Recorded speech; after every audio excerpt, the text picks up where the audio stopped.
The Master Tavern Keeper's History of the Old World.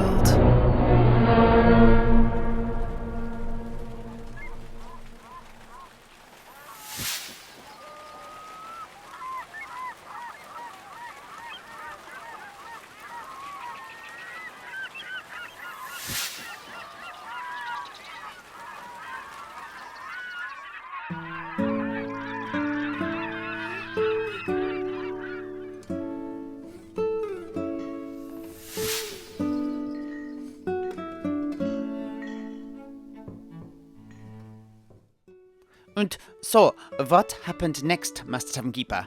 How did the two dwarf slayers fare against a baker's dozen of giant blood vultures? I can remember fighting against an escaped harpy once in Remas, and it was no walk in the market square, let me tell you. Oh, really? What happened there then? Oh, no, Master Alchemist. Forgive me, but I must insist that we go on no more tangents right now. I shall tell you all about that at a more opportune moment. Please, tell us about Strolvarr and Snorri and the Blood Vultures, Master Tavern Keeper, whilst my resolve is holding. Oh, impressive. And understood. Well, as to the Slayers on the Plain of Bones, as I'm sure you can imagine, there was blood. Lots and lots of blood. Oh, sounds like it's going to be like that bit in the in that shanty that you sing so well. You know the one. The one where all the butcher's boys are knee-deep in blood. Ah, yes. The Marienburg Ram.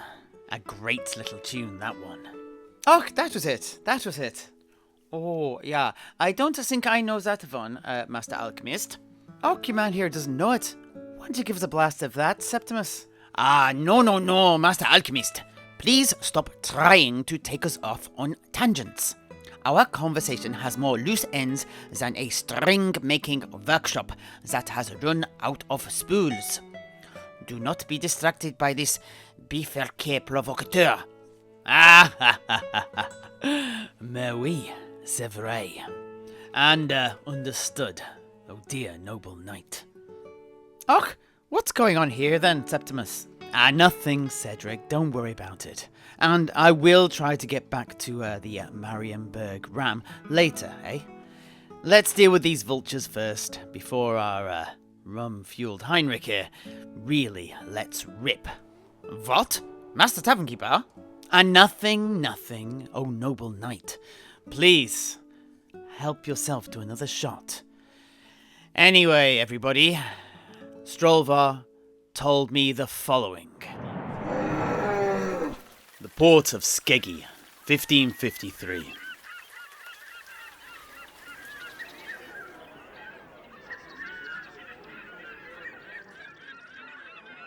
One set. And so it was that all about us was as red death.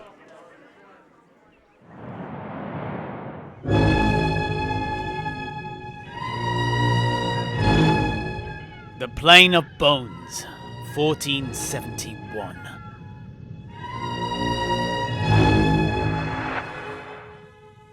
Once that we were caked in gore and feathers by this point, and the sands beneath our feet were slick with blood and severed avian body parts.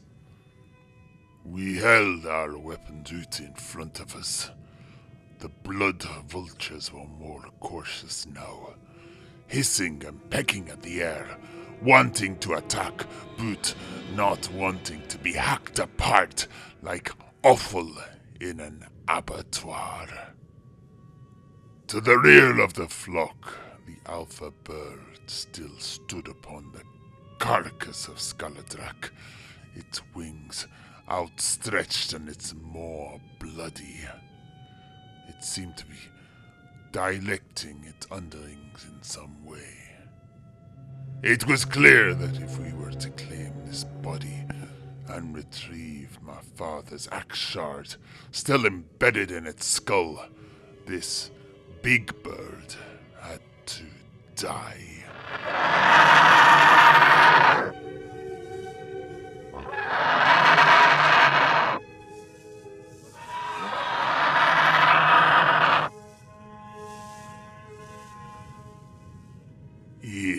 suddenly let out a hiss, and the other vultures began to move, lolloping along in hops and jumps, some buoying themselves up with their wings as they moved, others hunched over like skulking cut purses. They were all joined by one thing, though. Their desire to get around us, behind us, to encircle us.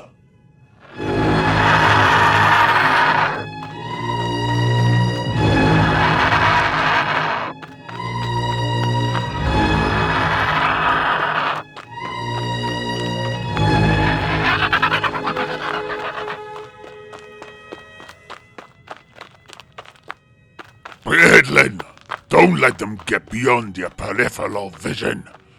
If we're gonna catch 'em, we need to match 'em. Move for move.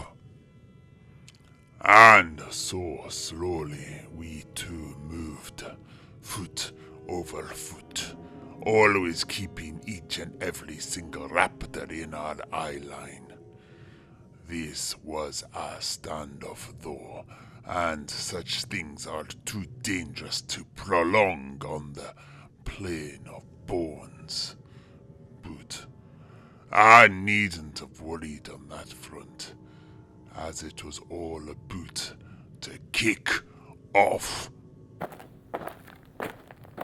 Watch your step on this blood-slick ground, Beardlin. We can ill afford for you to slip over.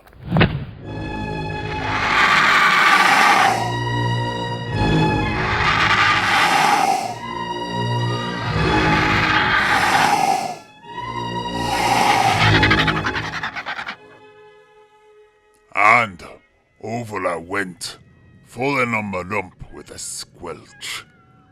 The vultures were on us in but moments.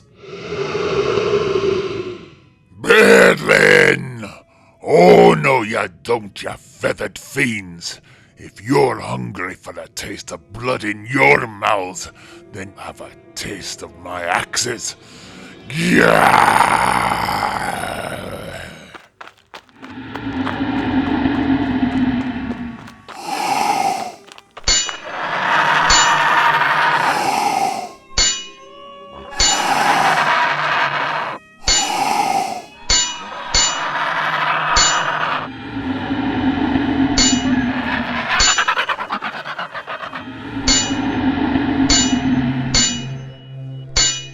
But Snorri was faster than even the Blood Vultures, placing himself between me and them, hacking off beak and brain pan, tail and talon, as I got myself back on my feet. The blood, gore, and feathers were already flying hither and thither as I joined Snorri in the carnage.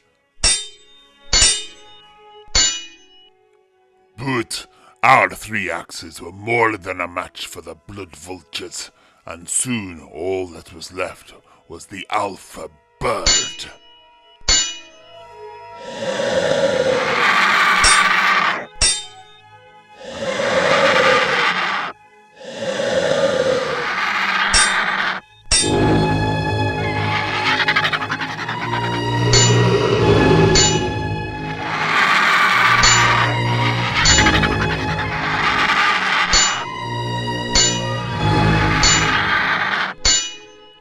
With the death of its flock, it tried to take to the sky, beating its great wings, sending the blood-stained feathers that were settling back down to the sand, washing over us like a breeze of rotten apple blossom. No, coward! Come back here, you feathered fiend! At Snorri's words, despite the scolding I got when we fought the Jabberwock, I held up my axe and hurled it at the enormous Blood Vulture. Snorri scowled, but watched it as it flew, and I saw a satisfied smirk spread across his face as it crashed into the chest of the Blood Vulture, sending it careening to the ground, snapping one of its wings as it did so.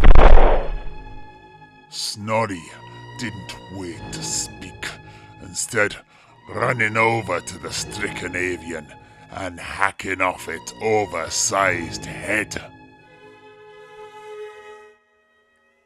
Beardlin, if you're gonna keep disarming yourself like this at every opportunity, I suggest you invest in a secondary weapon. That said, it was a good shot.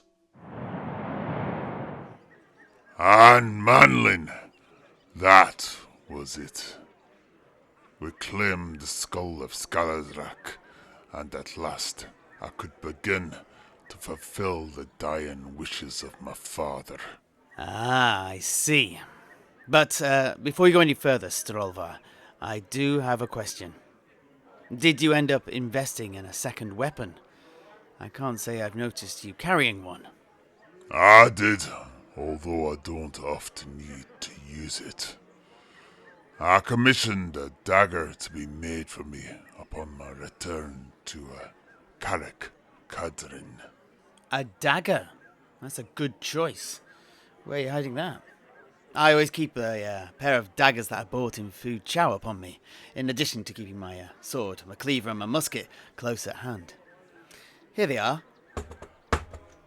I call them Glimmer and Shadow. Ah, they're dainty things. But when I said dagger, I meant something more like this.